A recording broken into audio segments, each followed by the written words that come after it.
Hi, my name is Miranda James. I'm a student ambassador here at KC, and I'm sitting here with Instructor Polczynski, and she's going to talk to us a little bit about the radiology program. But first, before we get into that, just tell us how long you've been here at KC and just what you do here.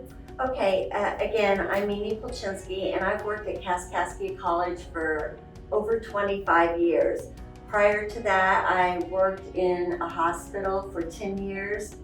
My main job as program director is to coordinate schedules, teach, coordinate everything with the hospitals, and make sure everything is running smoothly.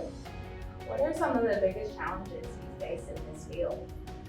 Once our students graduate, and most of them do find jobs, they may start off as PRN, but then work into full-time jobs. A lot of the obstacles are possibly the hours that they work, because hospitals are 24/7. They never close. Weekends, holidays, it's 24/7.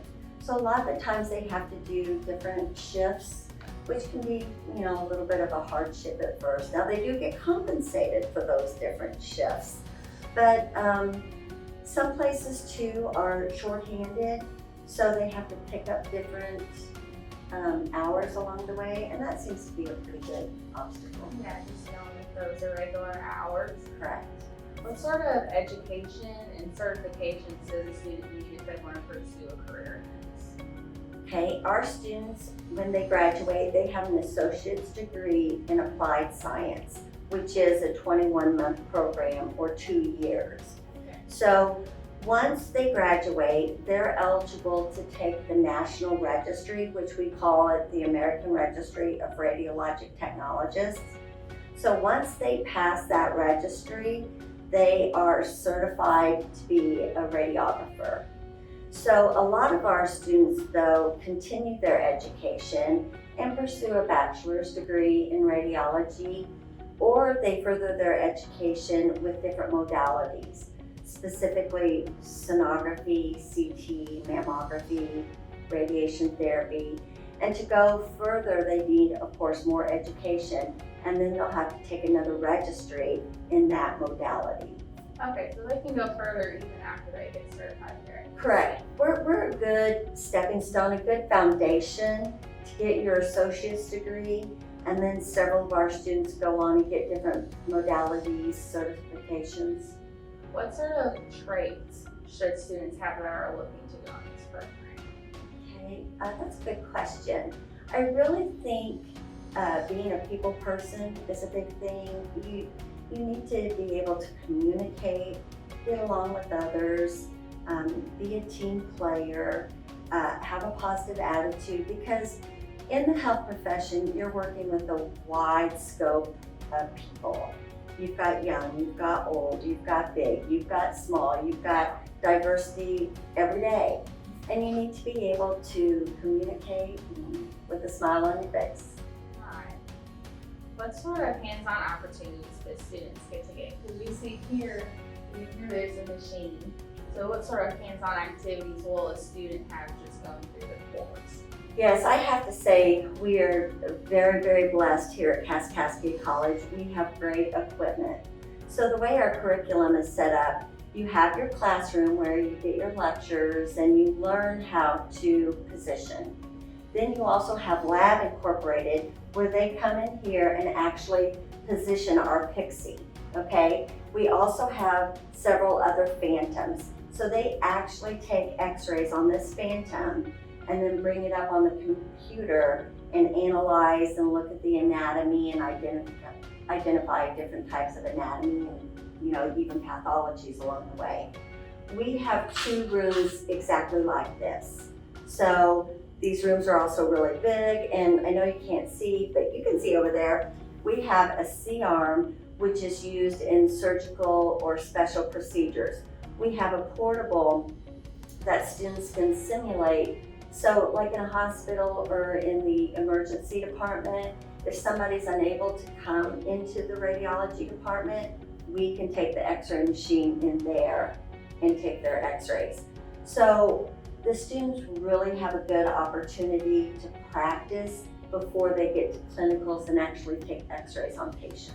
That's good that they do get to use their actual machines that they'll be using. And our machines are all digital, which is what most places have now. And we even have some better equipment than some local hospitals, because this is what we consider the IR. So like when you take x-rays, they come from there, go through the patient and come onto this plate. Then the information on that plate goes directly to the computer. So it's all digital. That's so good. Is there anything that you learned that students should expect that you originally didn't expect to learn going into this? Well, yes. A lot of people just think taking x-rays is one picture and you just push a button and it's pretty easy. No, radiology, it's a pretty intense program. You actually have to learn some scientific physics components, because we're dealing with really, really high voltage to produce x-rays. So we have to learn how x-rays interact with the body and what kind of changes can occur with that. Because if you don't understand the physics behind it, you know, you could do damage to patients. Yeah. So it's not just about knowing your anatomy and taking one image. We have different positions and we have to understand how those x-rays are created and how they interact with the body. What's the most important lesson you think you've learned? As an instructor or as a radiographer? Either. Since I've been doing this longer, I'll go with the instructor. I just have learned that you do have to be adaptable in this field. Things change all the time, and you have to keep up with your continuing education because everything changes. And working with students, we do realize that they also have a life besides being a student, and we do have to adapt with some of their schedules, and just because we want our students to be successful. And we will work with them. But on the student side too, they have to do their part too. They have to study, they have to read their textbook. They've got to put their time in. If we put our time in and they put their time in, that student's going to be successful. All right. And then my last question for you today is, why should a student choose KC? Oh, well, because we're the best. Because really, we offer such high quality education and great opportunities. Again, just looking at this lab. We have great equipment, we have great instructors, we have 2 other full-time faculty who teach. So we alternate semesters so students don't get bored just listening to one person. Also, what's great is we do classroom and clinicals combined, meaning 2 days a week they're on campus and the other 2 or 3 days a week they're out at clinicals. So it's just a reinforcement of education. And we personally go out into the clinical sites and work one-on-one with our students. So it's more, we get to know our students real well, and we care about them, and we care about them being successful. All right, thank you so much. Okay.